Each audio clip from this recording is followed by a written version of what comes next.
Good morning, Vietnam! That's right. Thank you to all our listeners over there for making us the number 15 sports talk and news podcast, according to podstatus.com. Who would have thought global, international acclaim for your favorite politically incorrect sports commentary? Sports Frenzy 2.0, baby. I'm the Conquistador Dave Height, along with my compadre, the maestro, Kevin Crane. Maybe for the first time in 4 years, I'm speechless. I don't know what to say. You and I theorized about this. Of course, is it spam? Is it the military people over there? We don't know. We don't care. But we're thankful. We appreciate your dedication. It makes it worthwhile for us. Yes, I don't care. Slovakian women, men in Vietnam, I don't care. Just give me a goddamn audience. It is February 19th, 2025 as we record this, dropping in the morning of February 20th, Thursday as always. So, of course, football season is in the rearview mirror, kind of, sort of. Even though we all know the business of the NFL goes on 365 days a year now. But that means that we have shifted our focus. Just like the drivers shift gears. We got our motors running. It is time for NASCAR, and it's time for us to discuss the first race of the 2025 NASCAR Cup season, the Great American Race, the Daytona 500. Another rain-delayed Daytona 500. But at least this one still got all the laps in and got them in on Sunday. Yep, no carry over to Monday, which always sucks. Yes. So at least in that sense, it was fun. You know, if you wanted to watch the Saturday Night Live 50th anniversary reunion, you had to make a choice. I made my choice. I went with NASCAR. So, was I disappointed? Absolutely not. In my driver I picked, yes. Yes. But the way the race wound down, very entertaining. Yes. And I'm still hearing snowflakes out there going, why does NASCAR like this so much? Why, we don't want wrecks. We don't want people putting their lives in jeopardy. It's like, shut the hell up. Would you please? You're the same people that want men beating up on women in sports. So, can your liberal asses shut them up? The Don was there at the Daytona 500. It's a great race. It's an amazing race. You're all amazing drivers. Super talented. It's the spirit of America. Super brave. It's the spirit of America. By the way, did I mention I renamed the Gulf of Mexico to the Gulf of America?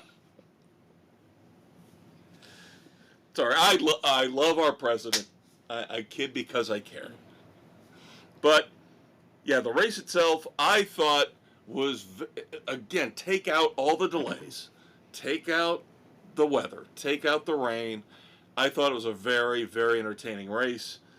There was a lot of passing. A lot of strategy. Big time strategy. It was nice to see that 3 different lanes actually working. Yep. So you getting in the middle didn't automatically mean you went to the back. Right. Now, all 3 manufacturers could technically brag about how their cars did during the race. I still think the Fords were by far the strongest, even though they got caught up in a lot of messes towards the end. Amazing to me that Ryan Blaney... They were able to get together on the track. They were the one manufacturer that was able to actually kind of link up. Cindric and Blaney and Logano, especially for Team Penske, were always trying to get together. Yeah. And it's amazing to me that Blaney somehow survived to finish as well as he did. Yeah, that final wreck on the last lap, allowing William Byron to slide on through. Mr. Lucky going back to back. Good for Mrs. C. Yep. Win right out of the gate. Didn't get any last year. So Yep. Amazing how time can change and shift your perspective. Last year she had a rough year, like you said, didn't get a win, didn't get enough points. Yep. Had to basically fight her way just not to finish in last. Yeah. And now she's already one race in, boom, qualified for our playoffs. Yep. Byron was back a little bit, but everybody in front of him got caught up and drifted up. So he was able to sneak right on through, where my guy, who was running better, had to hit the brakes and dodge and dive through. Poor Bowman. You still got some Still solid got points. a solid day. Yeah. Yeah, my guy, Joey Logano, I think had the best car, but he got to a point where he was trying to do too much. He's getting too cute. Well, and then, they had a major problem. They had a piece of trash get up into the air intake box. I thought they were done at that point. I thought they were absolutely done. Yeah, because they were running so far off the pace. Yep. And luckily they got everything fixed, and he came right back. But I don't know if you've ever done this watching a race. I was literally yelling at the television after all that had been fixed, you know. The gearbox had been switched out, and they found the debris from what they showed on the camera at the end of stage one. He won stage one, but you could see the debris on the grill. And then it got sucked into the intake. But once he got everything fixed and he worked his way back up to the front, I am yelling at the TV going, "Get the fuck away from Stenhouse and all these other... Corey LaJoy, get the fuck away from them! I know something bad is going to happen with those guys around you. Try to get back to Austin Cindric and Ryan Blaney." And I think he was trying to, but he was too aggressive. Too late. Yes. So, and he got caught up in the crap. He's got nobody to blame but himself. Yep. He could have dialed it down, been a little more patient. He pushed things too much, and then we've got these impatient younger drivers, or these drivers who are desperate for a win around you. It's never going to end well. So luckily, with the points I got from the stage and the points I got from the duels, it wasn't a disaster. But it could have been worse. You could have been the pole sitter. What? Kev, what are you talking about? Chase Briscoe, he ended up finishing out okay. No, he did not. Nope. Breaking news. Deet. As of tonight, just an hour ago, as we're recording here, Chase Briscoe and Gibbs Racing, JGR, have been docked 100 driver and 100 owner points. And fined $100,000. And they have lost 10 playoff points because they modified the spoiler, according to NASCAR. So now Chase Briscoe is like negative 76. Negative 67 points. There you go. Coming into Atlanta. We'll see. The appeal process is underway. Who knows? They always say, don't mess with the parts. Yeah, now they're trying to compare it to last year when Joey Logano got in trouble, but that was different. That was with his webbed glove as he was trying to stick it out the window and somehow have an effect on the wind. Yeah, trying to mess with the aerodynamics to the cars behind him. Very, very different. Very different scenario. So, and usually these appeals do not go very well for the drivers and the owners. Yeah, not when the parts are involved. And you and I were talking about how with Gibbs behind him now, getting away from the failing Stewart-Haas factory, that it looked like this could be a great year for Chase Briscoe. He gets the pole for the Daytona 500, and now it's all gone to... Ouch. It's all gone to shit. All gone to shit. Now, speaking of those duels, Bubba Wallace won one of them. And then it looked like maybe possibly Eric Jones had won for Legacy Motor Club, but no, because of when The caution dropped, the last timing loop. Austin Cindric won. Now, he had already solidified himself as the number 2 slot in earlier qualifying. It was Briscoe and Cindric. So it really didn't hurt Jones in terms of where he was starting on the grid. Right. But it just would have been a little bit of It would have been a confidence booster and a little extra cash in the pocket. Yeah, a nice feather in his cap. Yes. So to speak. And as you mentioned, William Byron wins second. 500 win in a row. Yay. So William Byron has locked himself in to the Cup playoff. Which isn't shocking, but... Meh. Yeah. Exactly. Not when you luck into it like that. But you gotta be there. This is what this the super is what speedways Daytona are. and Talladega are. Yep. Even before it got to be such a cluster, you never knew what could happen on those tracks. Yeah, I think Ryan Preece is about done. I think Ryan Preece is about done. He never wants to go to Daytona again. What was this? 3 races there in a row where he's been upside down? Unbelievable. Unbelievable. The footage was amazing. I mean, that was just... I have never, ever have I seen a car basically doing a wheelie. And then he probably would have been okay, except that the wind turned the car just enough for it to get up underneath to flip it. Yep. And thank God he was okay and he was able to do an interview. Yeah. But that was just weird, the way that happened. Yep. So the way it was, never gave the flaps a chance to come up, to disrupt the airflow. Nope. And that new, what was it? The new aerodynamic piece underneath. The, what do they call it? The diffuser. Was that the one that flew out in the air? There was a huge part when he was turning over that flew out into the air.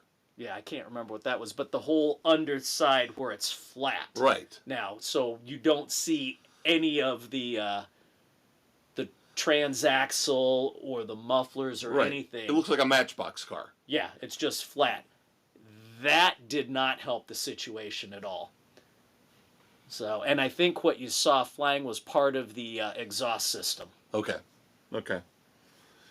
But yeah, he's got to be sick of these super speedways, particularly Daytona. Yeah. Ugh, crazy. Then, of course, one little headline in NASCAR before we move on to our picks for the second race of 2025, the Ambetter Health 400 from Atlanta Motor Speedway. Oh, Dave, I'm so sad. I'm really sad. Pitbull is no longer a part of NASCAR.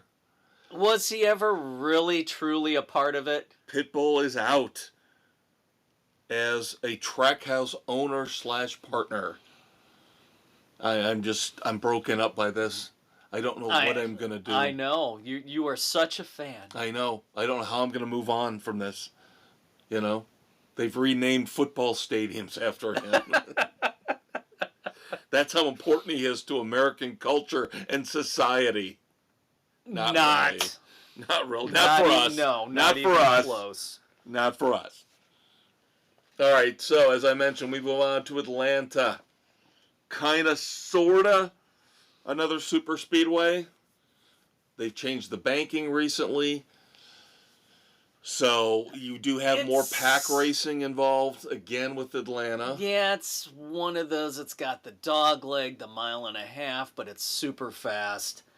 I still like the old Atlanta layout before they threw that dog leg in there, making it a cookie cutter of Charlotte and Texas and Kansas. Just enough with it.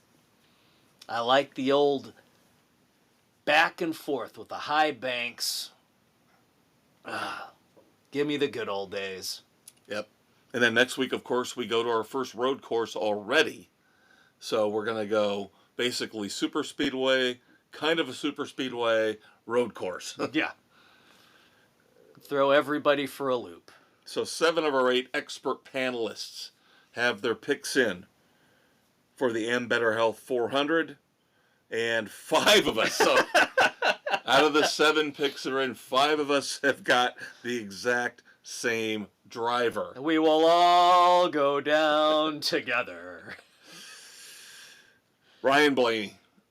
Yep, he's by far and away the most consistent over the last few years at Atlanta. Yep. Stage points, finishes. He hasn't won there yet, but for points, it's hard to go against him there. Yeah. If he'd won Daytona, I would have gone with somebody else. Yeah, me too. Because it's so hard to go back-to-back in the Cup Series now.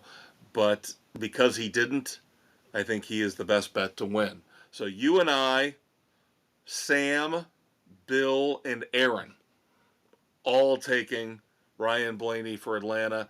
And shockingly... Did Nick have his pick in first? Yes, he did. No 5-point penalty this week. And I'm mad at Bill, by the way. I am mad at Bill. How dare he make that little dig on me? When he was congratulating Nick for winning last year's overall championship. Behind the curtain stuff here, kids. Just bear with us. And he said, oh, you overcame all of the penalties from the maestro. You can say... Well-earned penalties. Well-deserved penalties. Am I not a benevolent dictator? You give everybody as much leeway as possible. Thank you. You give warning upon warning. Yes, so I did not like that from the Big Blue W. Did not like that at all. You know he does it just to tweak you. Oh, I know he does. He does. Because he wants to say, oh, look, I'm running the franchise out west better than what you're doing in the east. It's the Wild Wild West. He sends me copies of the newsletters that he puts out to everybody. They do little PDF newsletters, Dave. Why? Because he's got nothing better to do. Let me just say this. I am not easy to get along with. I know that. No. I've always said you and I can always work well together. We can. I could not work with Bill. I could not work with Bill. Bill would drive me insane in 36 hours. Okay? Oh, I was going to say 36 minutes. No, by the second day, I would be putting in my resignation. I would get through the first day, go home, think about it. What did I do wrong? What could I do better? And then go back in and realize, no, he's fucking nuts. I'm done. So there we go. So Nick and Doug are taking the other Penske driver who has a very good history at Atlanta, and that would be Joey Logano. So the 7 of the 8 picks are in, and all 7 are Penske Ford drivers. Mrs. C's still pending, but she's got time. A couple hours left before our deadline. Let's move on to the NFL, shall we? Sure, why not? This is kind of like free agency withdrawals. pending. Withdrawals. We're easing our way out of the NFL for a while. Yeah, we've got the franchise tag, the transition tag stuff coming up here soon. Free agency coming up in about 3 weeks, I believe. Yes. Is T. Higgins going to get tagged? Is really the big question. That's the big question, and you hate to do that again because it goes up. Yes. Significantly. I think mid-20s? 27 and a half, I believe. There you go, yeah. Yep. So, ouch. So we'll see what happens there.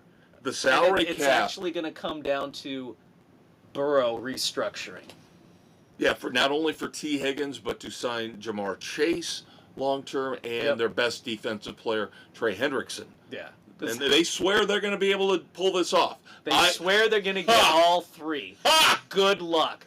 And how Higgins is very solid, but how do you ignore Jamar Chase, who won the Triple Crown of receiving? You're going to have to let Higgins go, and here's what I would say. I don't like playing the waiting game. It usually doesn't work out well. We'll talk about the Cubs later on. Yeah, that didn't work. But if the Bengals let Higgins go, sign Chase, give him the money he wants, make him the highest paid receiver out there, keep Hendrickson because you need defense. You have to have him. That's got to be a huge upgrade. You've got to work on your defense if you're Cincinnati. That is the big... But if you just show a little tiny bit of patience, you could get Devontae Adams, maybe on a 1 or 2 year deal. Yeah. Save that money. I'm just saying. You're going to get him on the cheap. There are going to be veteran, older receivers out there. If you can stand it and withstand the ire of the fans. We're going to, oh, goddamn typical cheap-ass Bengals. But you need to put it on the defense. It's like the Bears. We know what the glaring weakness of the Bears is. The offensive line. You're going to have to put tons of money into that offensive line. Draft picks. Although we're going to talk about the Bears in a minute. But the salary cap is going up. The salary cap is going up big time once again. Today, projections came out. The salary cap will be a bare minimum $277.5 million. What, a $22 million increase? Yes, it could be up as high once negotiations are done with the players' union. Could be as high as $281.5 million. So that puts the Bears right around $70 million in open cap space. Yep. Only one team is in a better position on the cap side. No, there's a couple. The one that's super. The Patriots. Oh my God. They're 120 to 140 under. Yes. That's insane. Depending on where this final number lands. Yeah. That's why they're saying T. Higgins might end up going there. And a bunch of other guys. Yeah, they've got the money to burn. Man, but I'll tell you what, you give Drake May a number one weapon, and you fortify all the rest of your team with running game. With arguably, I know we love our coach in Chicago now, but with Mike Vrabel, that could be a formidable team. That team could turn it around real quick. Yeah. And the Jets. The Jets just keep on jetting themselves. Yeah, the Jets will be in the cellar in that division for a long time.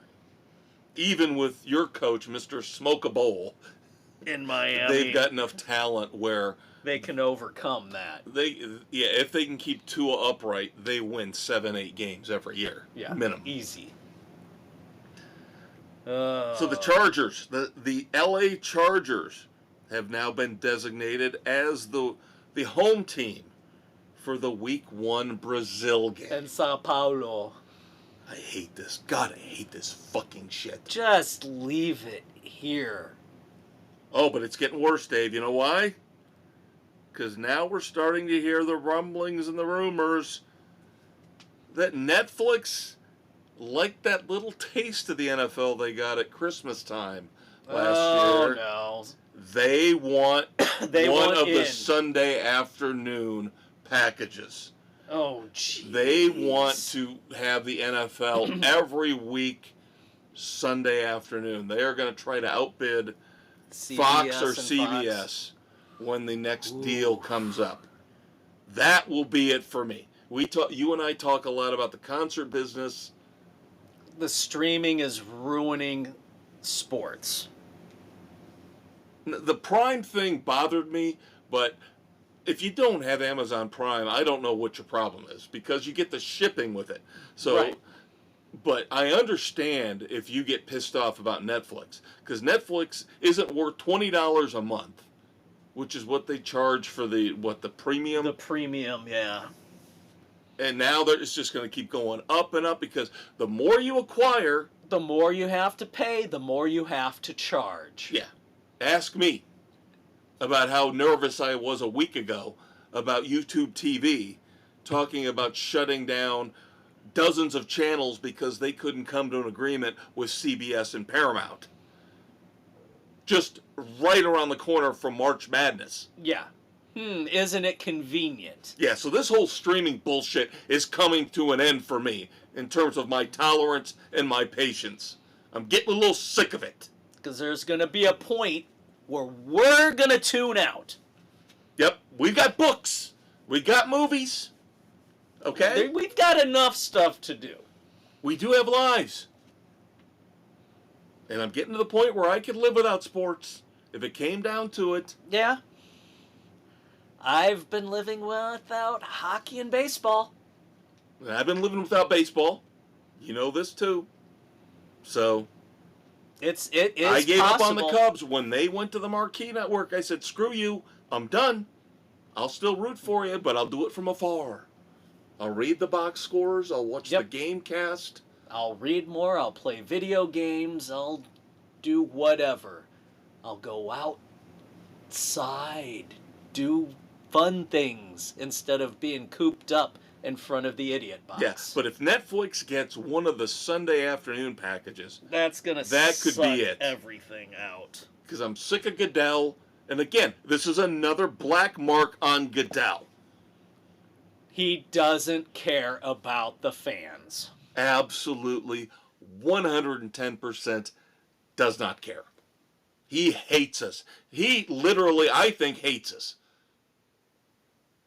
I want John Gruden for commissioner. Chucky.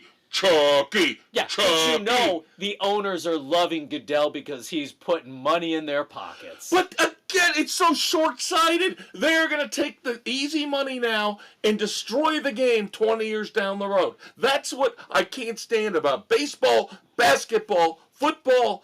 They don't care about the long-term health of their sports. Nope, it's all about the quick turnaround now. Right now. And that's always, in any type of business, driven me absolutely batshit crazy. Is that if somebody gets a business up and running, and they do well, and then they kind of level out. They get profits 5% increase, 4%, 10%, and then they level out for a couple years. The shareholders go, well, we need to get a new person in charge because we're not making more money. You're still making the same amount of money. You can only increase so much. It's the law of diminishing returns. It's cyclical. There are going to be troughs. There are going to be downtimes. And for you to just you gotta ride the peaks and valleys. Knee-jerk reaction. And go, oh, we've got to just every year make more money. We've got to keep going up and up and up. There are going to be times when you're not going to be going up and up and up. And it doesn't mean the person in charge, the people in charge aren't doing their job exceptionally well. It just happens. Okay? Roger, you don't have to move games to Brazil and to Australia. And you don't have to give all of the games to streaming and turn NFL games into pay-per-view affairs? Why do Dave and I have to run everything? You are going to lose in the long run. You are. You are going to destroy this game. And eventually, soccer will win out. No. And we'll change our name to the Sports Galazzo Show. Yeah, not going to happen. All right, the Panthers think they're on the right track.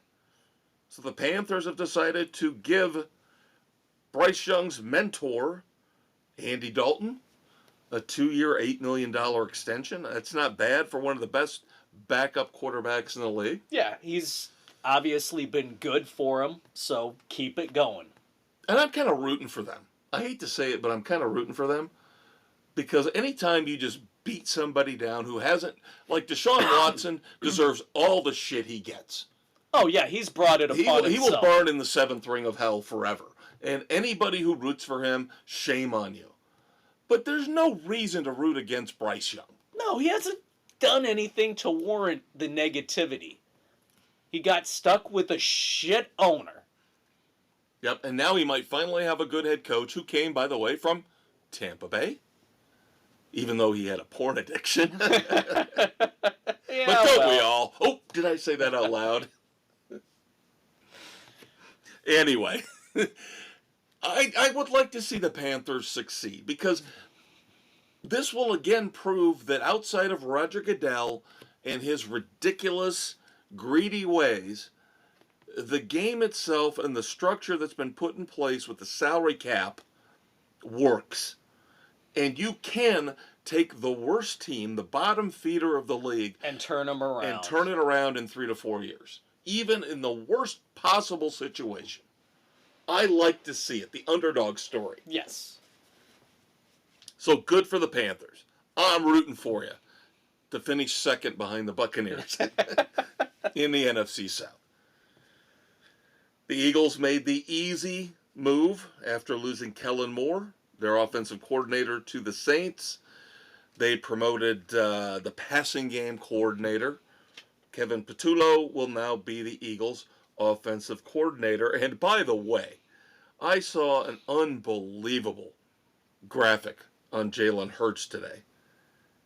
That man has been through, I believe, 9 or 10 offensive coordinators in the last 9 or 10 years. Oh, good going Lord. back to college. Good And God. some of the names will blow you away. Brian Daboll, Lane Kiffin, Lincoln Riley, and that's before he hit the pros. Yeah. He's been able to adapt. That was the whole point of the graphic that I saw today, was that the talking heads were saying, at least the ones who are rational and sane, and not Kansas City Chiefs sycophants. You know who I'm talking about. Yes, I know who and you're I'm getting talking more about. and more sick of him by the day, by the way. He can be annoying and grating. It says volumes about Jalen Hurts, that he can do this year after year after year and still be successful. Oh, but he was benched in the national championship game. 1 year. 1 year he had a bump in the road, and he persevered, and he overcame, and guess who's got a big, shiny, big-ass fucking Super Bowl ring now? That would be one Jalen Hurts. Yes, and who was it that replaced Hurts? Well, don't look at me. I don't know. Wasn't it Tua? I think it was. Yeah, I think it was. Yeah. So, and who would you rather have now? I know who I'd want. I'm not going to presume. No, being I the would Dolphins rather have fan. Hurts over Tua. Oh, by the way, we do have Dolphins news. The Dolphins are starting to shed money. Yep, I know Mostert was released. Yep, they released Raheem Mostert. They released cornerback Kendall Fuller. That's fine. Yeah, Mostert, That was he had that one fluke year where he scored, 20 touchdowns? Yeah, when he was at San Francisco. No, he was with the Dolphins. This was Did he 2 get- years ago. Did he get 20 with them? Yeah, he had a lot. He had a lot. Might not have been 20, but he got a lot. Yeah, he poached him as part of that two-head. I'm sorry. You know who the number one back is in Miami. It's A-Chain. And who fucking told you so? You better give me credit for that one. You had A-Chain down as who would have been the best back coming out of that draft. Thank you. I told you that was a phenomenal pick for the Dolphins. And you were right. That happens a lot, so. Every once in a while. Well, let's see if I'm right about this one with our beloved Chicago Bears. Couple little things that came out this week that might be pointing to who the Bears take at number 10 in the draft this year. First would be, I dug up a little bit of a video clip, a little bit of an interview at the Super Bowl with one Ashton Jaunty. And I believe I said a couple weeks ago, That we even though should you take poo-pooed Ashton- me, We don't need the running see, back. here we go. Here we go, Mr. Offensive Line. That's what free agency is for. You need to draft somebody. You can't spend all your money. So number one, Mr. Jaunty, doing an interview at the Super Bowl. The people questioning him, interviewing him, asked him, well, where would you like to go? And he kind of started off with the stock answer, I'll just be happy to play at the next level. But he happened to say, oh, but those Chicago Bears are sitting pretty at 10. He wants to be a Bear, Dave. He wants to be the second coming of the great. As I look over your shoulder, the great Walter Payton. He wants to play for Ben Johnson. Who, by the way, that was the second little tidbit. Rumblings and rumors coming out of Bears. The Bears HQ, the Bears facility, is that Mr. Johnson, Coach Johnson, absolutely, and we all loved the two-headed monster in Detroit. David Montgomery, Jahmyr Gibbs. I think Mr. Johnson, Coach Johnson, wants that again. Which you could have with Roshan and Johnson. Why do you love Roshan I so don't know. much? I hate Roshan. Kick him out. He had every opportunity this year to be that 1B quarterback or running back, and he never showed up. I don't like Swift. No, I'm fine with getting rid of Swift, too. Problem is we can't. Swift, we have to keep him on the roster for one more year. Otherwise, the dead cap money would be pathetically bad.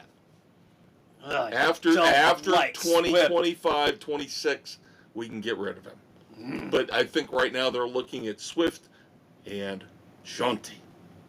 But you have to have people to block for him. I have heard things where they can go out and get this guy from Kansas City. They're going to franchise him. No, they're not. You know why? Because he is not getting a ton. What's his name? Trey Reed, I think? I think so. Guard from Kansas City. Number one, you have to remember that all of the offensive line positions are lumped together in terms of their value for the franchise tag. So that means that he will be valued just as much as a left tackle. So he is going to be more expensive than the Chiefs can afford. Yeah, they are up against the cap. They have some shedding to do. They drafted him. He is going into unrestricted free agency, and his cap number last year was less than $4 million. And now he's going to expect a bare minimum of $15 million a year. And the cap number, if they franchise tag him, will be closer to 20. The Bears are sitting pretty. They are, but Ryan Poles was part of the organization in Kansas City that drafted him. Flaw with this. All right, what is it? The Patriots have more money to throw at him. Well, you can say that about anybody. You can say that about anybody. Any free agent out there, the Patriots can throw more money at him. But we'll see where he wants to go. The Patriots need to get weapons for Drake May. Okay? The Bears need offensive linemen. I'm telling you, it could work. We can hope it will work. Your boy, Danny Parkins thinks it can work. He's with you.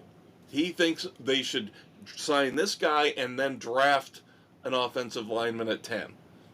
I say sign this guy, bring in Ashton Jaunty. Then you've still got 2 picks remaining where you can get some line help. Yeah, and he was saying get a center in the second round. Well, I know you're a big center guy. We need a center. We haven't had one since Olin Kreutz, for the love of God. I know we need a center, but if God help me for being the guy who sees the bright shiny object and wants it. But if Ashton Jaunty is there at 10, God damn it, we're taking him. I'm telling you, he's special. He is special.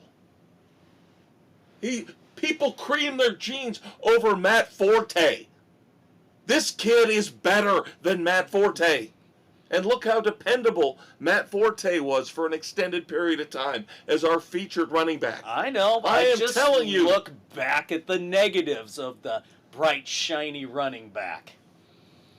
The Bears, look at the Bears' history. We've screwed up the quarterback position. We've screwed up running back, No, too. we haven't. Rashawn Salam, Curtis Enos.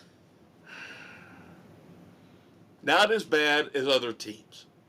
We have got a very good history. We have a better history. I'm telling you, this kid is going to be special. And we will kick ourselves in the ass if we don't draft him.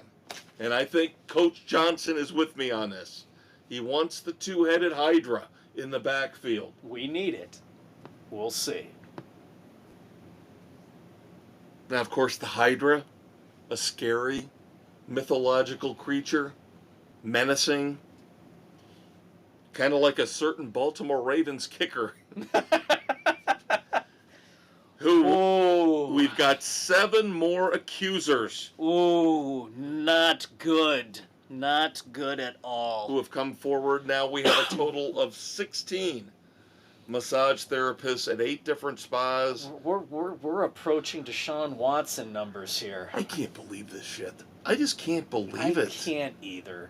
I mean, we went through this with, like you said, Watson, and now we're going to go through it. What is the problem here with these players and going to get a massage? I've gotten a massage in the past, and it was the greatest experience in the world. I had a bad neck, and they cured me, and I looked forward to it, but I wasn't jizzing all over the table. I wasn't expecting a happy ending. I don't understand how people don't have self-restraint. How freaking pathetic are you people? Especially people who have tons of money. Fly out to Vegas and go to the chicken ranch. That's my fantasy. That's the one thing I'm going to do before I die. But I am not going to a local massage parlor and spooging all over their cushions. God help us. Not cool. That's actually happened. I'm actually part of society. A functioning, rational part of society. I'm not going to do that to people. Now, the interesting thing is, I know, if I haven't already made this interesting enough with my constant references to flying out to Vegas, to the come and go. Roger Goodell just came out. The NFL just came out and said they are not going to punish, I believe, Jamison Williams of the Lions for his gun infraction. That's intriguing. The thing that I can't stand. How are they not going to punish him for that when they penalize the players for making the gun motion after a touchdown or a big play?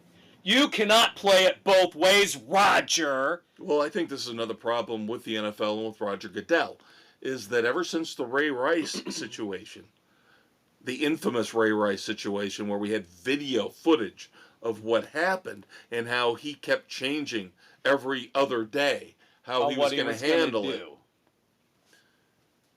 I always have a problem with the fact that if there is not a criminal case involved, I don't see how you can suspend a player.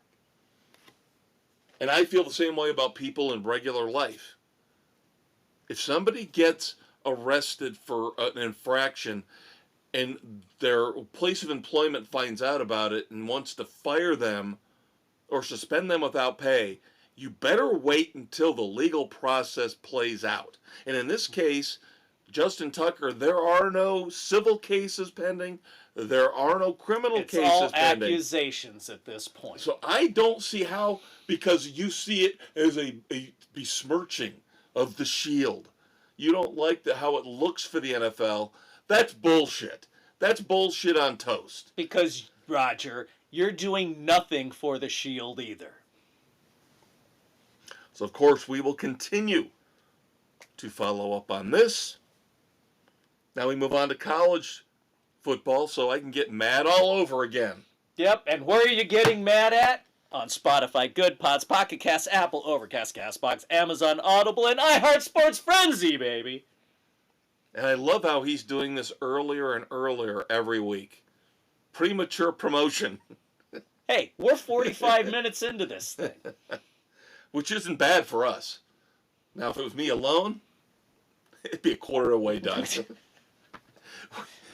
We'd be in the middle of a 4-hour rant. Oh, you need help, my friend. No, you know who needs help? We just got done ripping Roger Goodell for 20 minutes. Now how about we rip on the powers that be in college football? Because now they're already talking about, and we're going to work basketball into this as well. Greed, greed, greed. Money, money, money. Don't care about the fans. Don't care about the players. They're already talking about expanding the college football playoff. They are meeting this week, I believe. 12 is fine. No, they're talking about 14 or 16. No, no, no, no. But here's the problem with the whole thing. Now, the model they're looking at, if it's 14, is going to be the 4-4-2-2 1+1 model. If it's 16, they will go 4-4-2-2 1+3. Bear with me. The one thing we need to take away from this is the fact that the SEC and the Big Ten want 4 teams each in. And they have taken over this whole thing, and that's wrong. They should not be running this bullshit. Shame on the NCAA for folding like a house of cards and letting the inmates run the fucking asylum. Yeah, so you got it exactly right. The Big Ten wants 4. The SEC wants 4. Oh, we'll give the ACC 2. We'll give the Big 12 2. And then we'll have the one from the Mountain West or the Pac-12 or whatever. Right, and then the other one would be Notre Dame. I believe if they finish in the top 14, they would get that final qualifier. Now, if they decide to go 16, that will jump to 3 teams. But, of course, you know, that means that opens it up more for a 5th SEC team. Or Big Ten team. Right. I hate the super conferences. I fucking told you so back in the day. That it was going to be a pathetic joke. I am not the biggest fan in the world of the sports media. We are outside of that. That's why we have integrity. We give you the facts. We give you honest opinions. None of which comes from ESPN or any of the other big-time mass media outlets. Who are getting the money. But I would rather have it go back to where it was in the 80s and the 90s when you voted. When you voted and you just dealt with the fact, this is the best team out there. And they usually got it right. This is the best team out there after the bowl games. The bowl games mattered because how these teams played in the bowl games, one bowl game only, yep, would influence the voters and who they put in as number 1. But now the voters only matter to a certain extent. Then we've got the committee, and it's just a convoluted bunch of bullshit. And we're paying the players now, and the transfer portal, and I'm sick of it. College football is done. It's done. But basketball's no better? No, because they want to increase the number of teams in March Madness. We're not even into this year's March Madness tournament yet.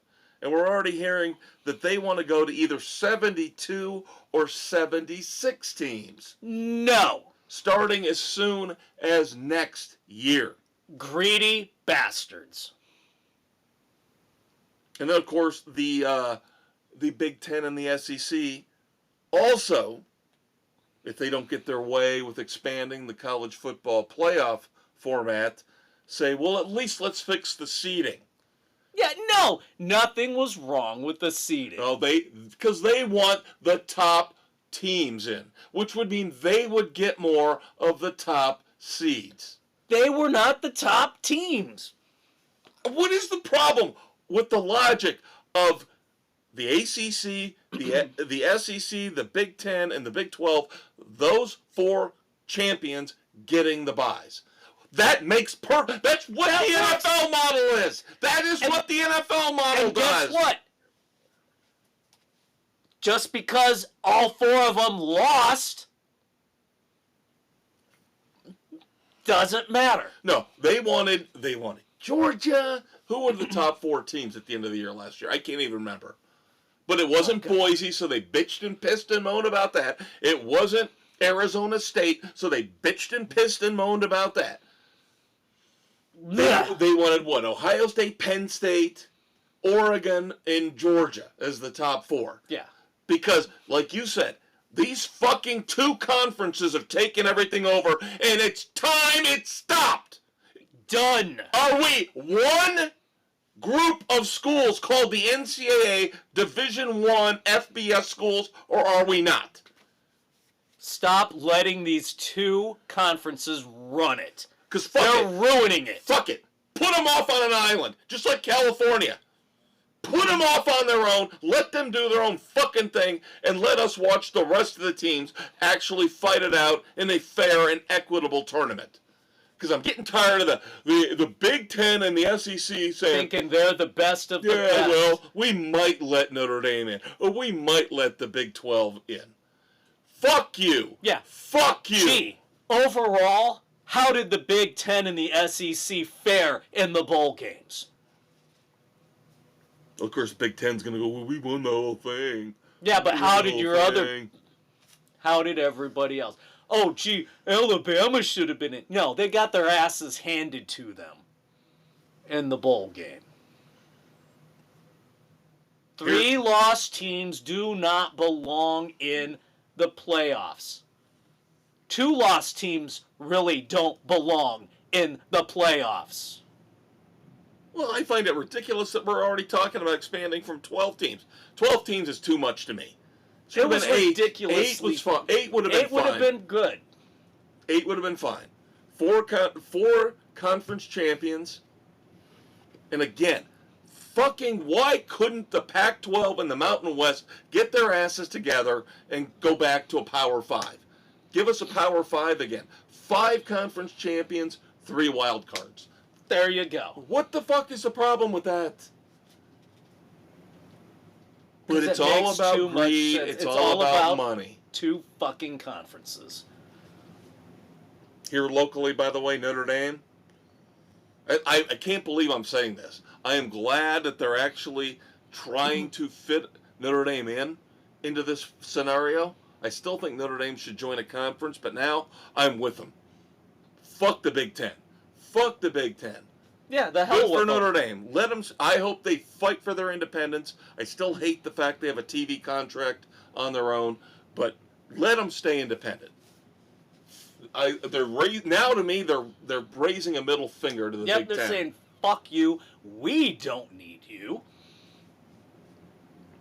So I'm gaining more respect in that regard for Notre Dame. And they have a new general manager. Yep. Which is, again, something so bizarre, so ridiculous. That you have to have a general manager to entice players to play at the college level and for money. And manage the nil money. Yep. So they pulled somebody out of the Detroit Lions front office. That is right. Mike Martin will now take over as the new GM for the Notre Dame football program. And like I said, Dave knows I am not the biggest Notre Dame football fan in the world, but I'm getting to the point where I'm going to respect them more for holding on to their independence and yet still pushing these 2 bully conferences is what they are. They're bullies. Yeah. The Big Ten and the SEC, they're pushing back. Let's see the ACC stop the infighting. Yeah, where pull your heads out of your asses. Clemson and Florida State and Miami keep saying, we want more money, we're more important than the other schools. Stop it. Just show a unified front. The Big 12 should be able to do this. Show a unified front. Fight back against these 2 bullies. Yeah, they should not get to control it. All right, God help me for saying this. I'm going to watch a hockey game on February the 20th, tomorrow night, as we record. the finals of the four-nation tournament. Team Canada and Team USA. And I think they're playing in Boston, in right? Boston. Injuries abound, though, for Team USA. I hope that crowd, and I know the crowds in Boston can be salty. I hope they they're boo going to the be shit. super salty after what the fans in Toronto did to Team USA. Yeah, I'm hearing. You know Canada's... Show some class. Don't boo their national anthem. Fuck Canada! How about you get somebody in charge who's got a set of balls instead of a snowflake like Justin Trudeau? And hey, let's give it to Team USA for dropping the gloves. Yes. 3 times in the opening 9 seconds. Yes, that's why I want to watch. I want to watch this tomorrow night, man. Hopefully, we get some more fisticuffs. That's going to be a nasty hitting game. But of course, this will lead into a bigger discussion of what are these players looking long-term for the rest of the season? Because some of these players are on cup contending teams. Are they going to put themselves out and ruin their team's chances for a cup versus national pride? Well, that's the thing, is that a lot of people are saying last weekend, again, we had the Daytona 500, we had some of the semifinals in the Four Nations face-off, including the first matchup between the U.S. and Canada, and then we had the NBA All-Star Weekend. There it is, the horn of disgrace, and the NBA deserves that because hockey won the weekend. I'm not the first one to say it, but hockey won the weekend. The intensity of this, I know you're questioning how hard these players are going to play. They're going to play a hell of a lot harder than the NBA players did. They always do.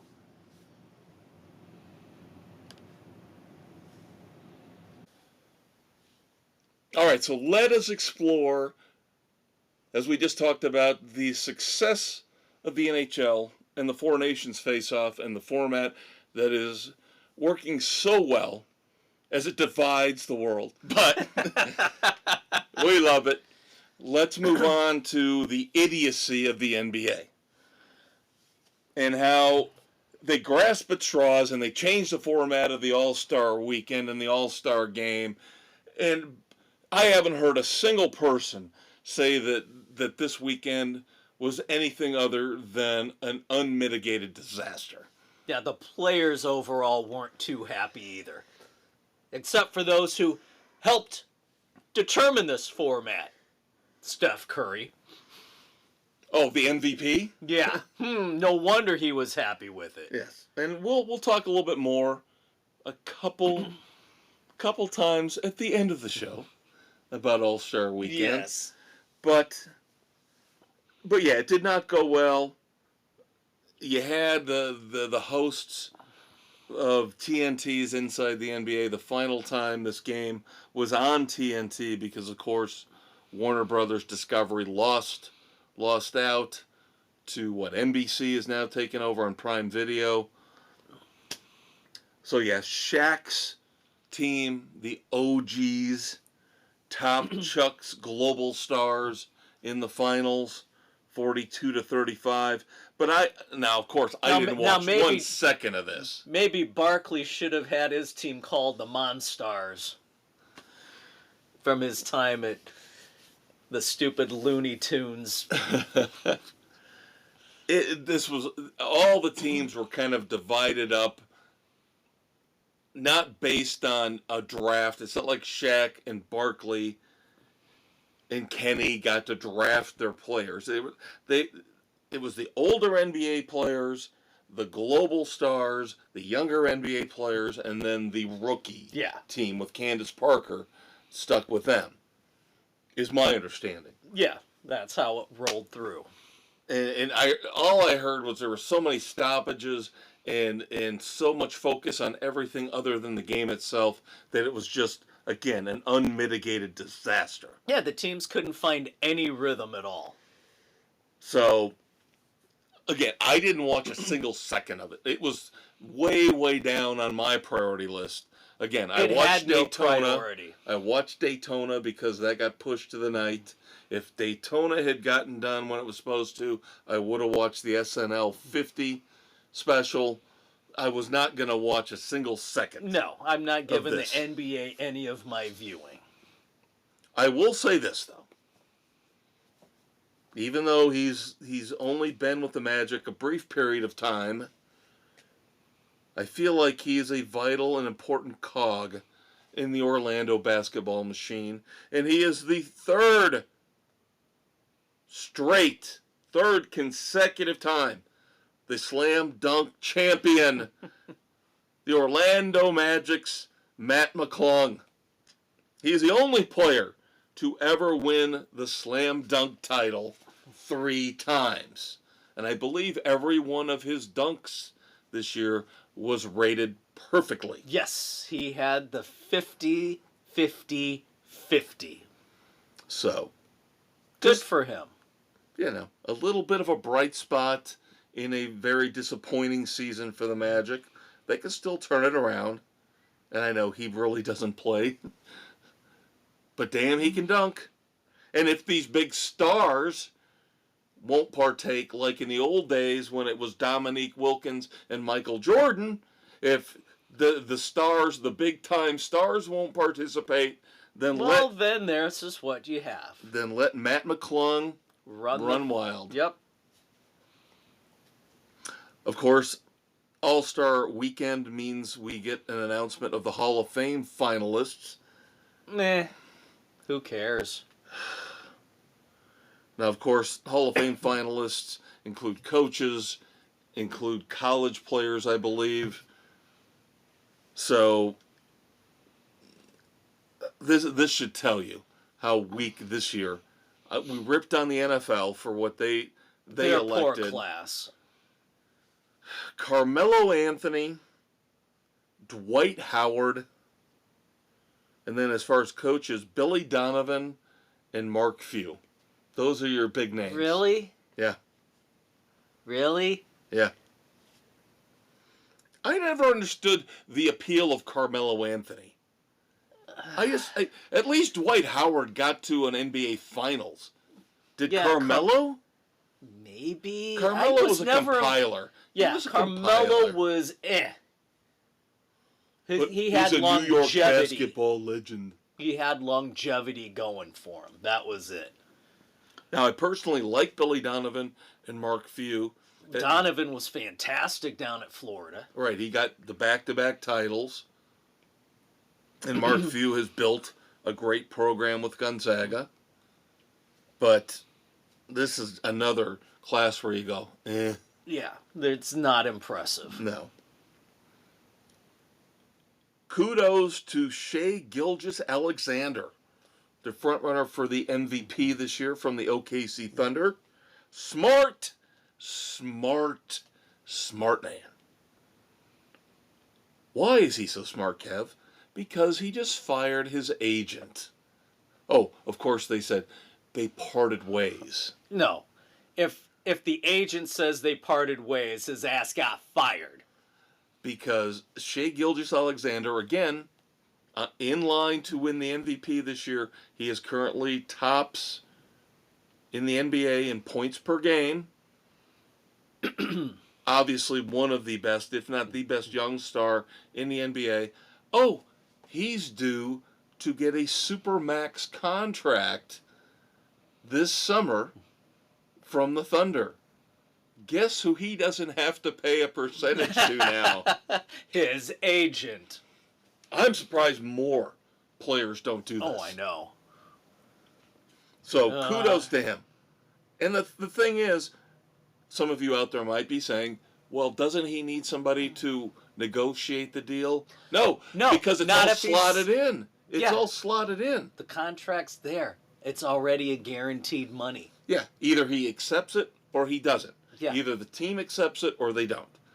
The dollar amount really doesn't change all that much. No, it doesn't. And basically, all he has to do is say, here's my contract.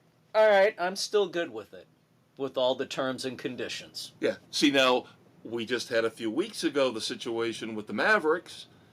where they didn't want to give Luka Doncic the Supermax deal. So that's why they traded him to the Lakers. And, of course, now he's not eligible. For a Supermax deal. He's not with the team that drafted him. So he loses out on $100 million because whatever reasons, whether they think he's a lazy bum, he chugs too much beer, whatever it might be. Or they were just cheap. But Shai Gilgeous-Alexander, if the Thunder would let him go, then there would be riots in the streets. What you see with the protests in Dallas would be nothing. They would burn Oklahoma City down. That sounds like a great song. Burn, motherfucker, let the motherfucker burn. Then, of course, little bit of WNBA news before we move on to the college ranks. You know, we spend way too much time on basketball for a sport neither of us watch. You said this last week. I know, and I will reiterate it. This is like a public service. It's a public service. Minimalism. Well, the WNBA is flourishing, and I find it funny that somebody put a story out this week about Caitlin Clark really can't be compensated for what she's meant to the league. No fucking duh. She should own the league. Because all of these teams that are getting added and all these players are going to get jobs, it's all because of her. People have tuned in. And I see Angel Reese has got her own meal at McDonald's now. Really? Really? Yeah, there you go. But it looks like Cleveland will be awarded the 16th franchise in the WNBA. They're going back old school. They had a team early on. Going to bring it back. Same name. The Cleveland Rockers. There you go. Now, are you mad? Can we talk about college basketball? Or are you going to have a hissy fit about that? No, we can talk about it a little bit. Tiny little bit. Well, I got men's and women's news, so you're going to have to deal with both. Let's start with the women. Women and children first, right?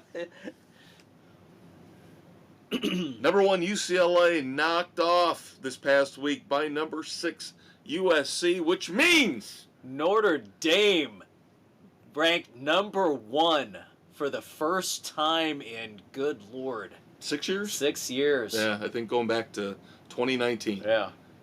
So good for the Lady Irish. I don't have a problem with Notre Dame basketball. My problem is Notre Dame football and the arrogant fans. Because Miami doesn't have any arrogant fans.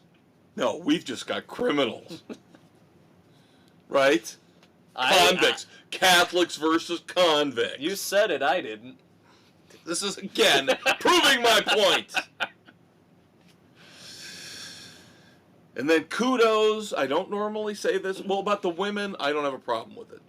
We were talking about the men at UConn right now. Bad. But the number 7 UConn women's team, God bless them. I love them. They beat number 4 South Carolina. Oh. I can't remember who it was on the score, but when they announced that UConn beat South Carolina, they didn't just beat them. They smoked them like a blunt at a Wiz Khalifa concert. And we all know how I feel about South Carolina and their wonderful non-racist coach, Dawn Staley. UConn stomped number 4 South Carolina, stopping their 71-game home winning streak 87-58. Ouch. Couldn't have happened to a nicer racist coach like Dawn Staley. Way to go, Gino. Yeah, again, I got to root for Gino Auriemma. I know. What does that say? I know. God help us. The enemy of my enemy is my friend. On the men's side, I did watch this game. I told you I was going to watch this game. I watched the end of it. I watched the last 5 minutes. And that was probably the best part to watch, because Number 1 Auburn beats number 2 Alabama 94-85, but Auburn was in control until about 7 or 8 minutes left. And then Alabama made a big run, tied the game. So Yeah. then it became interesting. Then it got fun. But Auburn did show the strength, pulled away, wins by 9. They are now 23-2, establishing themselves once again as the best team in the country. Yep.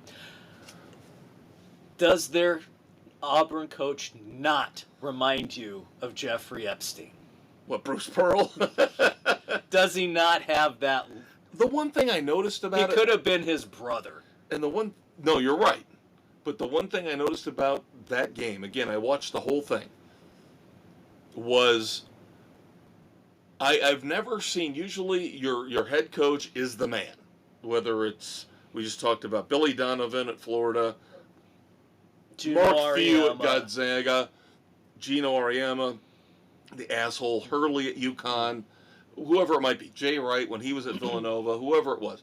That's the focal point. That's the guy the players are looking to. He's the one that's yelling and screaming. Bruce Pearl, he had like 3 assistant coaches who were standing up right next to him throughout the game. They were yelling and screaming at the players too, and I'm like, how are the players supposed to know who to look at and who to listen to? Depends. Is it the guards, the forwards, the center, offense, defense? See, but I've never seen it before like that. Now, usually it's the one focal point, the head coach. And maybe Pearl is just damn good now at developing coaches, the future coaches of the game. But yeah, the SEC, we ripped on the SEC when it comes to their football and how they think they're in charge of college football.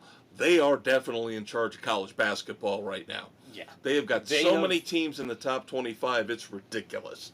Yeah, and they had been a doormat in basketball for a long time. And the thing is, again, watching this Alabama-Auburn game, Alabama, I forgot all about the fact that they made a huge run last year. Yeah. Because I was like, I remember that guy from last year. I remember that guy from last year. So that's what it used to be like. Yeah, where you had guys playing 3-4 years and you'd instead of being recognize one them, and dones. and you would watch these games, these big matchups every weekend, and you'd remember the players from the previous year. Yeah. So it was kind of nice. Yeah, it was a throwback. Yeah. And I'll be the last one I watch until the till the dance. Until the tournament. Now, of course, the teams that we follow. Yeah, Miami, still pathetic. It's 6-19, playing Florida State tonight. Of course, this is the Leonard Hamilton farewell tour for Florida State. Notre Dame, 11-14. They are home against SMU tonight. But the big news this week for Notre Dame was Coach Shrewsbury and his epic rant. Oh, rant or meltdown? Smacking the microphone. Don't you give up on these kids. I halfway expected him to say, I'm a man. I'm 40. Yeah, crown their ass. We knew who they were. We'll find out about him next year. Yeah. With this touted recruiting class coming in. And I guarantee that's part of why he went off on this rant, is he's trying to show those kids coming in that he's passionate about the program. Right. Because he doesn't want them to decommit. Right. So that's, again, looking at the record, 11-14, he's feeling some pressure. He shouldn't have the pressure because that program was in a wreck. It was a wreck. It was on life support when Bray left. They had nobody when Shrewsbury came in. There wasn't a team. You know, I agree with you. You and I, living where we live, are very close to the program, and we know the rumors, and we know what we heard and what we saw over the decade and a half that Mike Bray was in charge. So we'll just leave it at that. Yeah. I don't want to get in trouble for slander. Then we will literally have to move the podcast to Vietnam. Yes. So. And by the way, check out the weekend edition. We'll have a little bit more talk about censorship and how things might be getting a little out of hand in that regard. Baseball. Spring training pretty much underway now.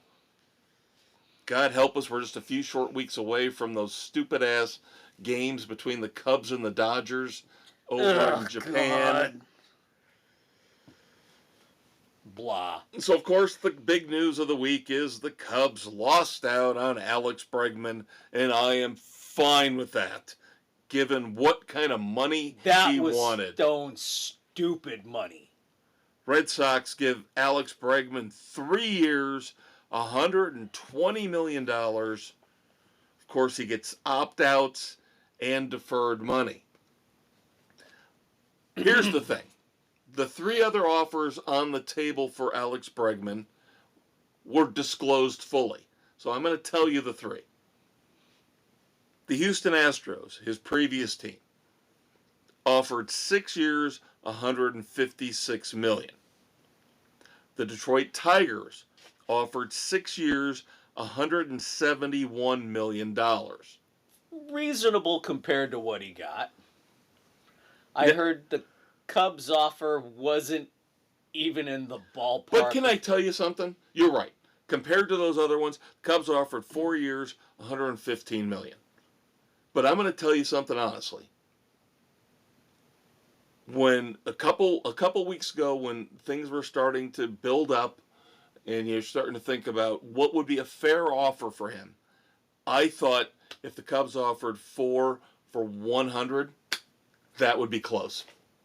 Yeah, how stupid am I? How stupid am I to think that $25 million per year over 4 years for Alex? He's now what, the 4th per year, 4th highest contract ever, 4th or 5th? Yeah, stupid money. He's not worth that. He's not. He is not at all. So am I mad about the fact the Cubs didn't get him? No. What I'm mad about is the fact they waited and waited and waited and waited, when if they jumped out early, they probably would have had a better shot. It's somebody else. Vlad Guerrero Jr. is available. Yeah, but we got 2 first basemen. I know. Because, of course, the Cubs decided, well, we didn't get Alex Bregman, so let's sign 40-year-old Justin Turner to a 1-year, $6 million deal. Am I fine with it? Yes. It's a stopgap. But it's, again, the Cubs are so cheap right now. And Buster Olney of ESPN. Okay, I like Buster. I hate Passan. Oh, that little Passan's douchebag. a dick. But Buster Olney's old school. Buster Olney put out an article after the Alex Bregman signing about how Ricketts and the Cubs are playing the fans for fools. Yeah. And they're still, even after signing Justin Turner, $34 million under the luxury tax threshold. Oh, but they got to have the money in case they need to spend it at the trade deadline. Yeah, which is what I told you last week I read. And, there's rumors that they're going to trade for Dylan Cease. My ass. Bullshit. And I'm seeing all these publicity photos of Kyle Tucker. And I'm like, you're cock teases is what you are. You're fucking the equivalent of a cock tease. Yeah, 1 year. You're not going to re-sign Kyle Tucker because Kyle Tucker's going to want $30 million a year over 6 or 7 years, bare minimum. Because remember who his agent is. It's beyond that, though. It's beyond the fact. It's stupid money. Ricketts, you said, when we talked about this last week, you gave a very good explanation in terms of you were sticking up for Ricketts in a way, explaining why he says he can't afford to put the money into payroll because of this loan obligation he's got, right? Yeah. Bullshit. I'm tired of it. I'm tired of hearing about that. And this team, somebody will jump them again. Your owner isn't nearly as cheap as the White Sox owner. Well, we're taking your cast-offs now because I saw that we signed Chris Flexen. So God. now we signed Chris Don't Flexen. you have Nicky Lopez, too? I think we do. And then, of course, the wonderkind who is supposed to play third base, since we decided we can't afford Alex Bregman, Matt Shaw. He doesn't have an arm. And he's got an oblique issue already.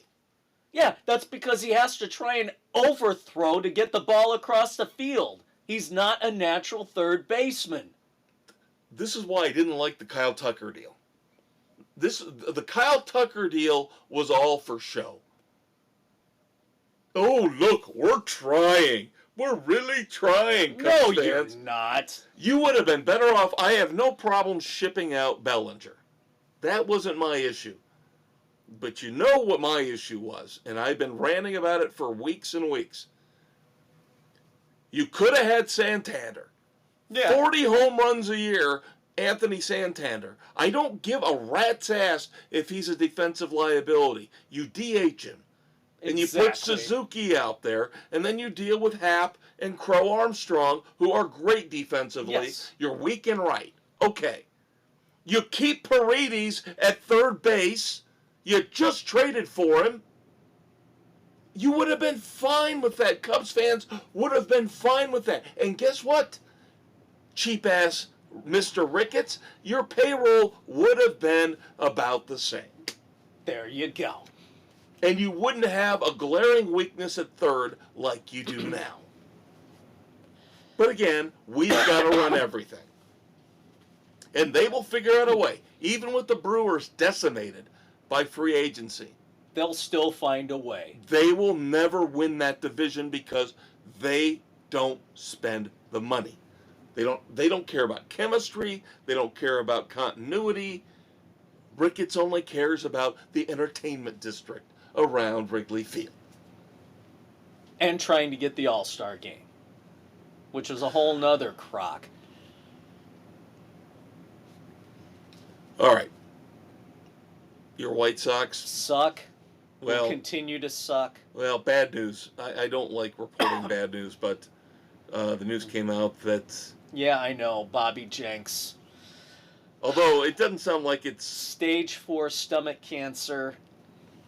Dealing with that. He's over in Madrid, Spain. Where his wife is from, so they're with her family. So prayers go out to Bobby. It sounds like he's doing okay, though. I think he said he's going to come back and manage here. We'll see how it goes. But you hate to hear that. Because what he's managing a minor league team? Yeah. Yeah. No, obviously, you hear the word cancer. The mind wants to, but will the body allow it? Right. But I know he's a legend because of the fact he was part of the World Series team. 2005 World Series team. Closed it out. Yep. Absolutely.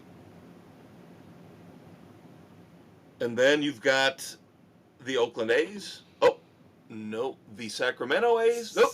The Sacramento. Las Vegas A's. Who the hell knows? The A's? What are they going to call them this year? That's a question. What are they calling them this year?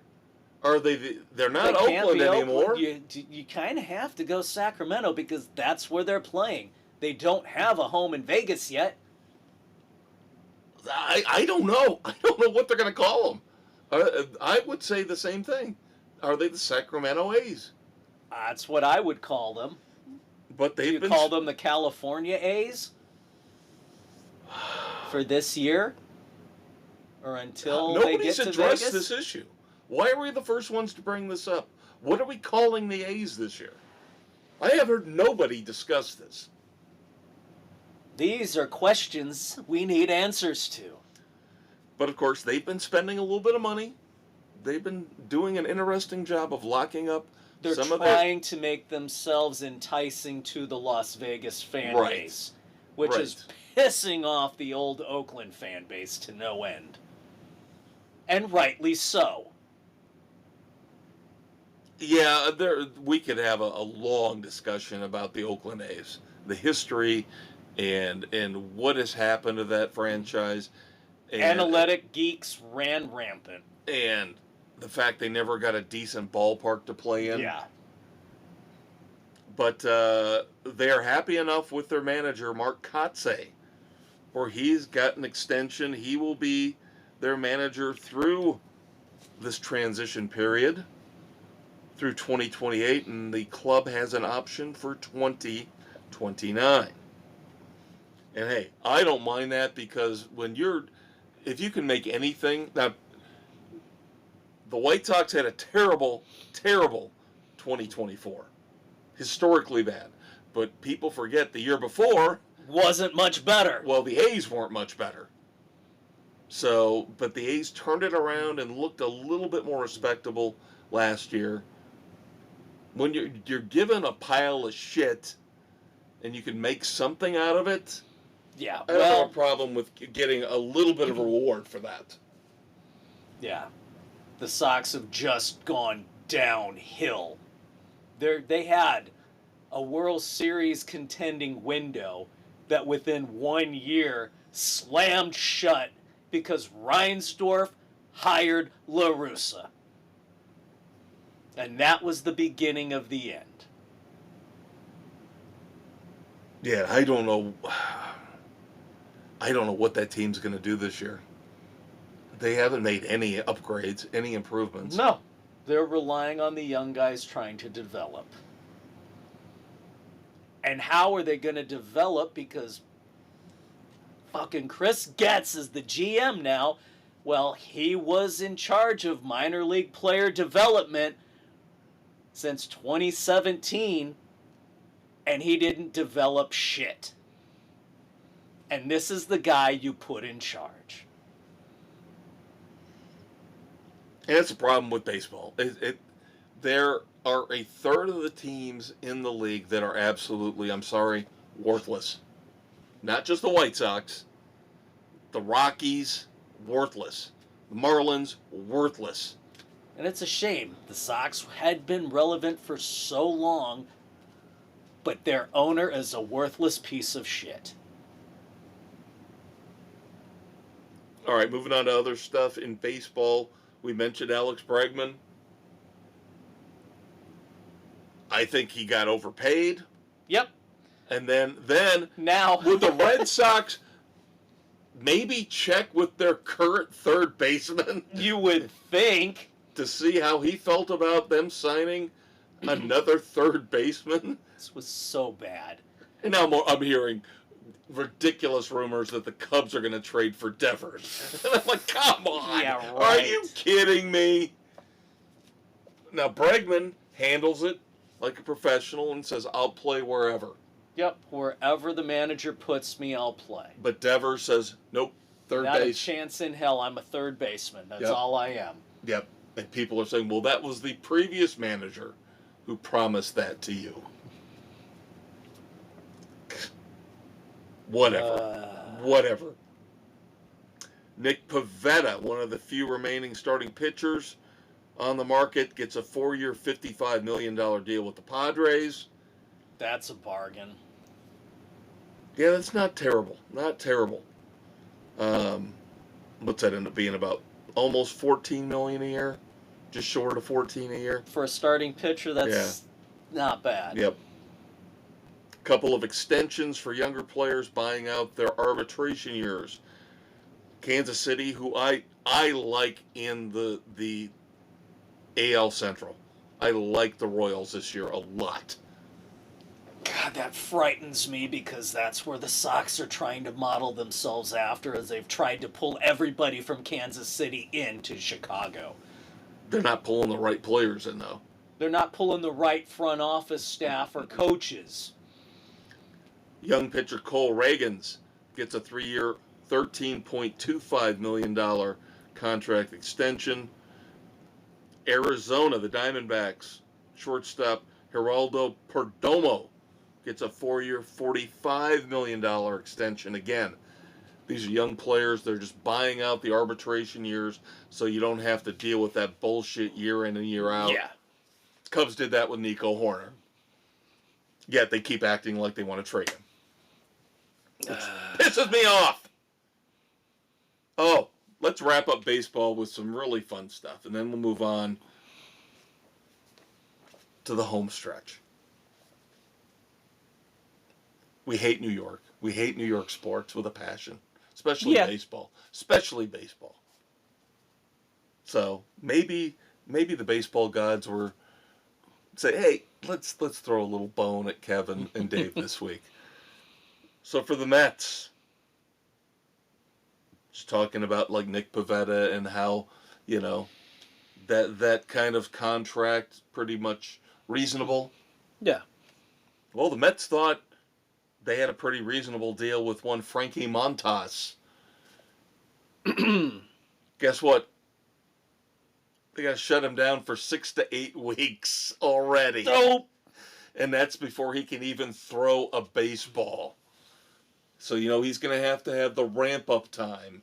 Wow. So, one of the guys who was expected to be in the rotation for the mighty New York Mets, we probably won't see him until late May or early June at the earliest. Wow, that's bad.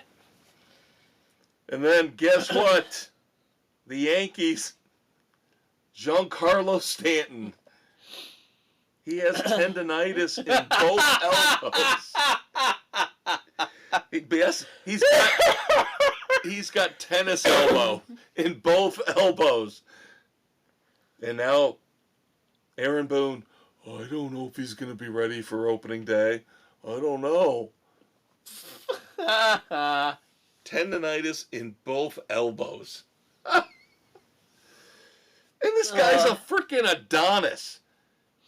If you had it to can pick happen to anybody. It's unbelievable. Unbelievable. And I still hear, listening to New York sports radio, Yankees fans still love him. And you know why? Because Aaron Judge, despite all the regular season statistics he puts up, Stanton ends up playing better in the playoffs than Aaron Judge. Go figure. Whatever. All right, I have one Clint Eastwood Badass of the Week, and we knew this one was coming. This is pretty self-explanatory and predictable, since we discussed him last week.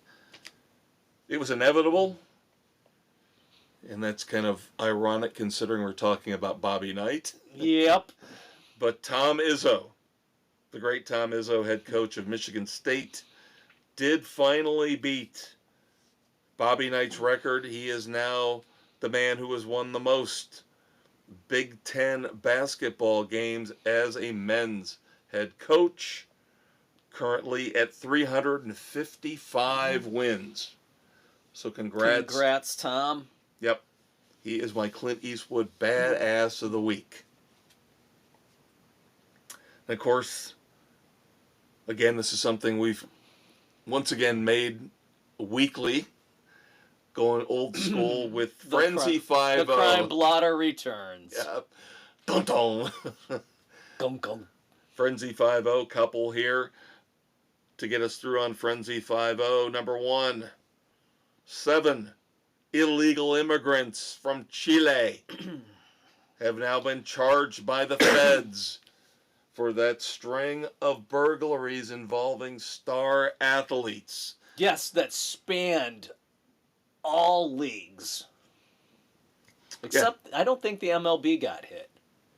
Not sure about baseball. I You're know, right. NFL, NBA, NHL. Right. And of course, these guys were stupid enough to post pictures of themselves. With the loot. Yeah. Yeah. Real rocket scientists there. And then, this was sad for me. Because this guy, I remember when I was living down in Orlando, what he meant to the community.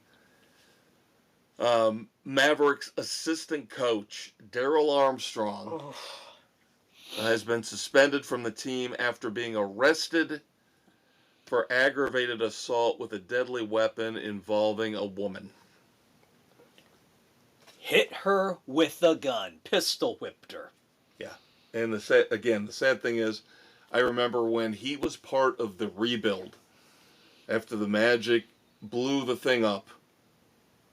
After the whole Shaq and Penny thing, and all they had were a bunch of scrubs. And they were led by Darrell Armstrong, and yet they still were playing 500 exciting basketball. It wasn't like they were a scrappy group. Well, look at these teams that don't even try anymore. Yeah. The Wizards right now, have they even got to 10 wins yet? Probably not. I don't know. I know the Hornets were setting themselves up for an ass whipping tonight by the Lakers. But yeah, they blew up the Magic, got rid of all the high-priced players, had a bunch of these mid to low-level guys, and yet they still played 500 basketball, which you don't see anymore. No, they put the effort in. And they were led by Darrell Armstrong. He was Mr. Energy, Mr. Excitement, and it's just really sad for me to see him doing this. Yeah, not good. No, not at all.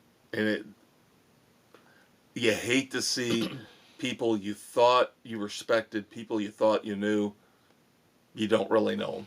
No. That's why I don't trust anybody outside of the man to my right. And I'm sketchy.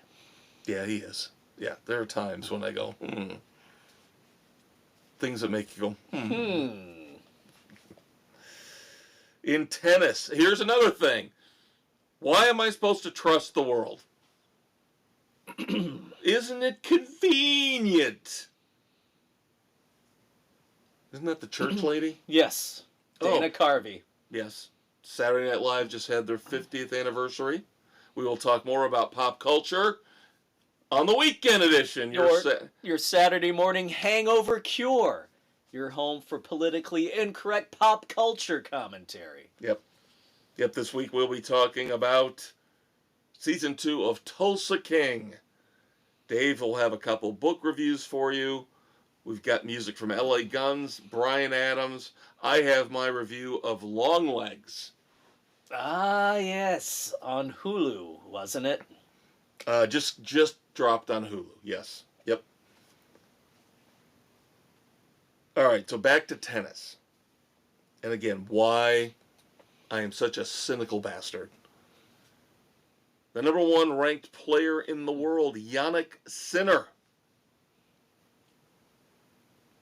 There's been this suspension, this doping suspension, hanging over his head.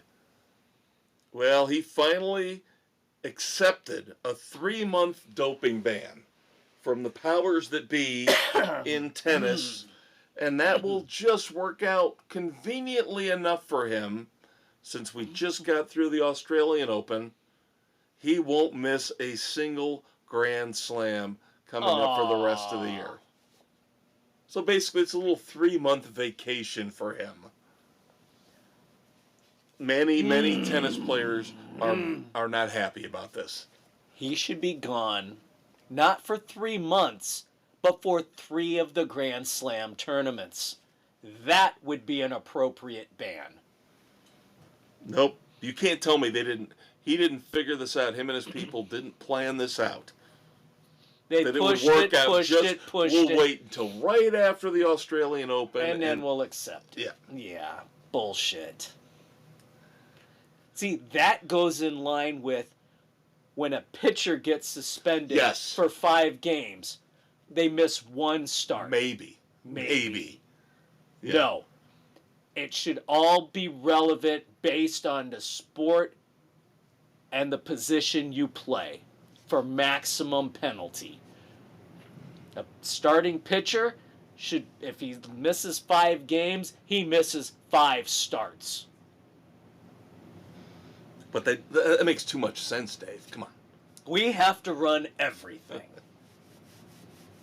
If you want the penalties to hurt, put some fucking teeth to them. But we're old school. You and I are old school. We're not snowflakes. We got the belt.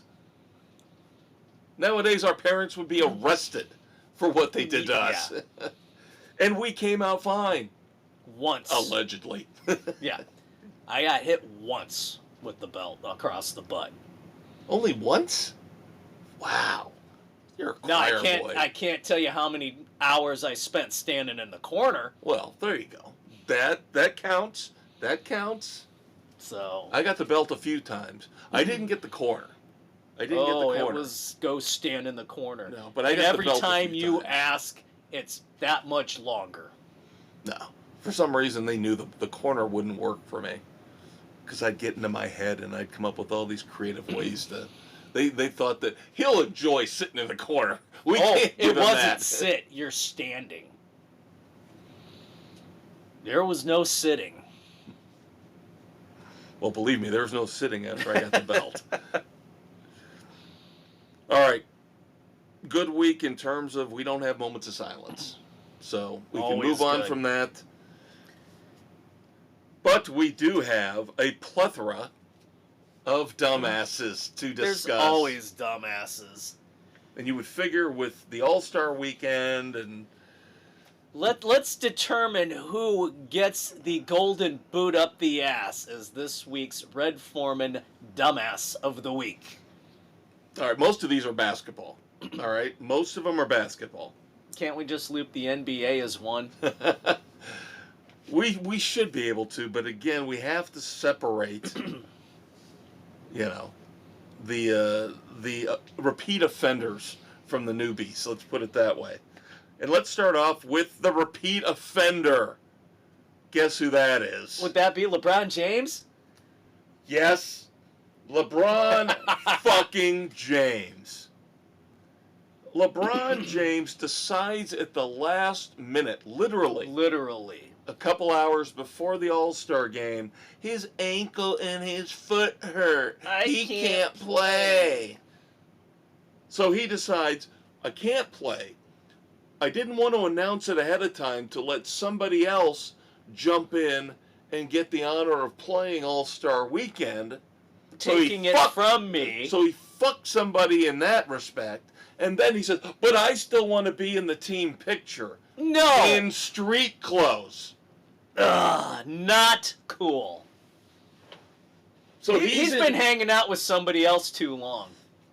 Well, they traded him. I know. They traded street clothes, yet LeBron decides, I'm going to take the persona. The Lakers have to have somebody. In street clothes. Yeah. He's just... I hate him. He's such an arrogant prick. I hate him. I hate him. God help me. How do you ever even... His arrogance knows no bounds. Never say his name in the same sentence as Michael Jordan. Michael Jordan wouldn't have pulled this bullshit. LeBron James sucks ass. And yes, he is one of our nominees for the Red Foreman Dumbass of the Week. Like I said, lots of basketball, so let's talk about Mark Cuban. Of course. Why is he still relevant? I don't even... Is he even He an doesn't owner even of... own the Mavericks anymore. Okay, he sold it. But he's still kind of got some kind of sway or power. Stupid whatever. So we talked last week about the fans, and we talked about how they were mad about the trade of Luka Doncic to the Lakers. And we talked about the two fans who were rejected. For having the sign. Right, about firing the GM. Well, here's my problem with this. Mark Cuban decided that he would invite one of those two guys who got ejected, along with his kid, to sit with him ringside or courtside for another Mavericks game later on in the year. Why didn't he have both of them? Well, here's my thing. How do you feel about that? If you're the general manager, who these two guys were holding up signs about firing, and then Mark Cuban says, oh, come on, guys, I'll reward you for your behavior, and you can come sit with me with your kids. Now, again, why not both? Why only the one? I don't know. Maybe he was more vocal, and he reached out. But if I was at GM, I would be like, fuck you, Cuban. Thanks for undermining me. Thanks for making me look like a piece of shit by rewarding this guy for holding up a sign saying, fire his ass. Yeah, well, the GM is a little full of himself for having the guy ejected. Fans should have the right to have a sign that says that. No, It's they just shouldn't. like No, they sell the shouldn't. No, team, they shouldn't. fire No, the they GM. shouldn't. No, they shouldn't. No, they shouldn't. So you wouldn't go to a I Cubs have just expressed my opinion. I'm not holding a fucking sign up anywhere. At a WWE match, I'm not holding a sign up. I'm holding a beer up. That's what I'm holding up. I do my talking. I do my opinions on this podcast. Unless there's... I'm not holding a sign up saying Ricketts is a cheap ass. No, it's a waste of my time. I'm not going to the game. That's how I protest what my team is doing. You should still be allowed to have a sign. No. Signs should not be allowed. Period. End of story. I don't even like the fact they let them do that at wrestling. And some of those are actually fucking creative. No signs. What gives you the right to walk into a stadium and hold a sign up in front of my face when I'm trying to watch a game? Nothing. You and I disagree. Yes, we do. Mark Cuban's You a have dumbass. the right to protest the organization. Outside the stadium, in the concourse. You still shouldn't be ejected for a... Yes, you should. Yes, you should. Yes, you should. No. Yes. So you're gonna go to a White Sox game, you and Jamie, and you're gonna hold up signs? Sell the team? Yes. Would you really? Oh, hell yes. Well, that's true. You wouldn't be blocking anybody's view because Exactly. nobody else would be there. I'm not taking a sign anywhere. Come on. Nope. I would do it. Ugh. It's my right. They allow Not signs. your right. They allow signs. It's my right to be able to protest my team. It's wrong. Don't take a sign into a concert or a wrestling match or a game, a professional game. My God. Whatever. All right, All-Star Weekend. Go back to All-Star Weekend. So I'm calling dumbass. We're calling dumbass on the GM, right? No, For ejecting the Mark fans? Cuban for undermining his GM and for actually kissing the ass of these fans who are stupid enough to bring signs in. We'll agree to disagree. Yes, we will. Now I want to pick them just to piss you off for my dumbass of the week. I won't, because there are better nominees, but... And one of those might be the tandem of Victor Wembanyama and Chris Paul at All-Star Weekend. Why? In the skills competition, they were disqualified. Because part of the skills competition is you have to take 3 shots, legitimate shots, at the basket, in addition to doing a whole bunch of other things. And Mr. Paul and Mr. Wembanyama thought, oh, wouldn't it be clever if we save time, because it's a timed skills competition, if we just pick 3 balls up real quick, throw them, don't actually try to go through the shooting motion. Oh, just throw idiots. them as quick as possible at the basket and move on. And the NBA said, no, those aren't legitimate shots. You're out. Good You're for the disqualified. NBA on that. So, Chris Paul and Victor Wembanyama. Bye-bye. You're dumbasses. Then we move on finally in basketball to the college ranks. And this one's going to be tough to beat. The University of Illinois. Now, we remember, it's just recent history, Terrence Shannon Jr., even though he was very good for Illinois here recently, he had some issues off the court. This is why you and I always say we will not rush to judgment. If there's an accusation... Let's let things play out. And Terrence Shannon Jr. was cleared. So now Illinois says, it's all good. You were great for us. Got us deep into the tournament here recently. So we are going to retire your jersey. So this past week, they had a retirement ceremony for Terrence Shannon Jr. at an Illinois game. And as they unveiled, the nice framed jersey, they had it upside down. Many a facepalm were given that night.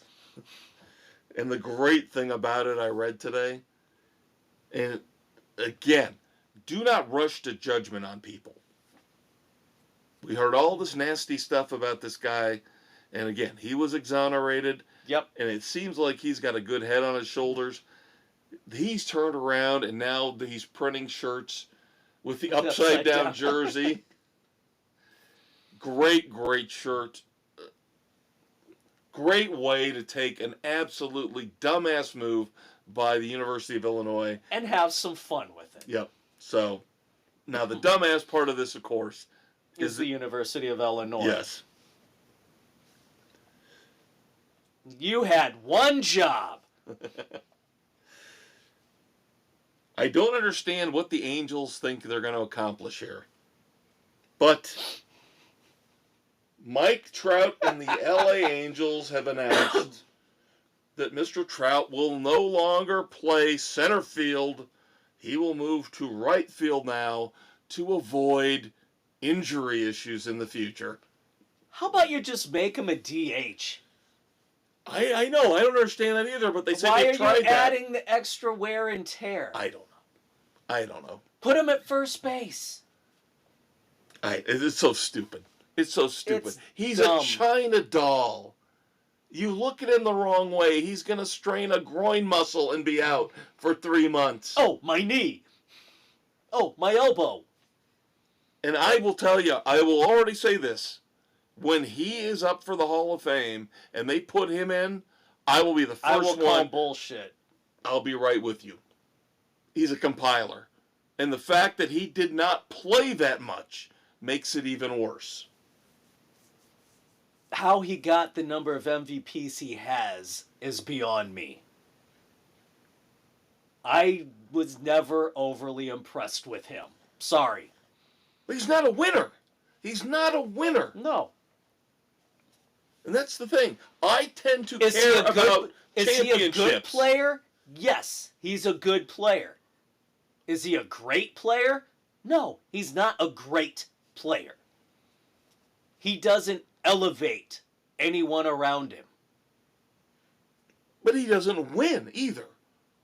You know? He doesn't put a team on his back and carry the team because God knows that would put him out for 3 months. Yeah, the herniated disc. Oh. There are plenty of players out there who you can rip on and say they've never won anything. Dan Marino, of course, you and I love Dan Marino. Only got the one Super Bowl, never got there again, never got the ring. You just looked at him and watched him play and you knew he was trying. He cared. Yeah, he carried those He's the Dolphins anti-Mike Trout. You can say both of them had a similar history in terms of the postseason, but Dan Marino cared, and Dan Marino tried his best, and Dan Marino stayed healthy. Mike Trout didn't. Yeah, what? Marino's only hiccup was that torn Achilles. Right. And he still came back from that. Yep. And it really didn't slow him down. All right, our final two nominees are from golf. 99. You want to go there first? Of course, we got this new league. The TGL. Yes, this is the league that's played indoors, and it was the brainchild of one Tiger Woods and Rory McIlroy. Wouldn't it be funny if both of them were nominees this week, Dave? Gee, wouldn't that be lovely? But right now it's Tiger Woods. Now, I guess in golf, they assume that the golfer is smart enough to know that when you yell 99, the golfer knows whether that's 99 or 199 or 299. You should be self-aware. So this particular hole in the TGL Indoor League that Tiger was playing was a 485-yard hole. So after his first shot, I guess everybody on his team assumed he knew. He was still 199 yards away. But again, in golf, you shorten it up and you say 99. You assume the golfer knows that means 199 because you didn't drive it almost 400 yards off the tee. But Tiger heard 99. took out a wedge. And hit it 100 Now, I'll yards. give him credit. He hit it 100 yards. He did. He was still 99 yards away from the hole. And his teammates were falling down laughing at him. And Tiger's, you said 99! You said 99! I didn't watch it, but I saw the highlights. You know, It was funnier than hell. when he was getting ready to swing, and you could hear the guy on the side going, he's got a wedge. What's he doing with the wedge? Good Tiger. Tiger just makes it so easy, week in and week out. But not to be outdone. Dave, I seem to recall our buddy Rory McIlroy over the last few years talking about how much he hates live golf. Yep. How much he despised live golf and how he wanted it to go away and everybody who was involved in it to basically burn in hell. And we said the reason was he wasn't offered the money to play. So this past week, he was asked how he felt about some of these golfers who did not want to see a merger between the PGA Tour and Live Golf, and Rory said they need to, quote, get over it, unquote. This is the same man who vehemently opposed Live Golf. Isn't it wonderful when you've got all that money, all that fame and notoriety, when you can just do a 180 on opinions that are out there from a couple years ago and be a complete and total fucking pussy-ass hypocrite? God, I hate him. I don't know who I hate more between him and Tiger. I just don't know. I know. It's the tiger or the rat. It's okay. We'll have a great pair for the golf team on the Sports Frenzy Plane of Doom. There you go.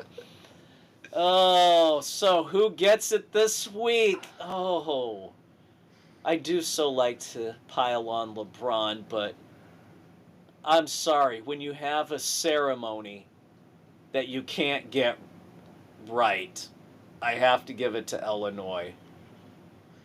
All right, if you go Illinois, I will go with your other one.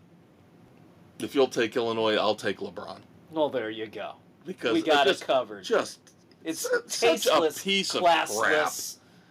It's classless. On multiple levels.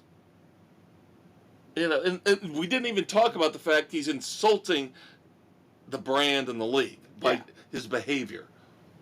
Yeah. So you take Illinois, which I probably would have gone with if you'd gone the other way.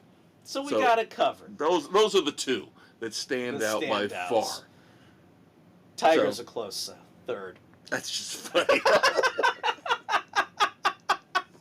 God, that's just funny, though. That literally, I could watch that over and over and over again.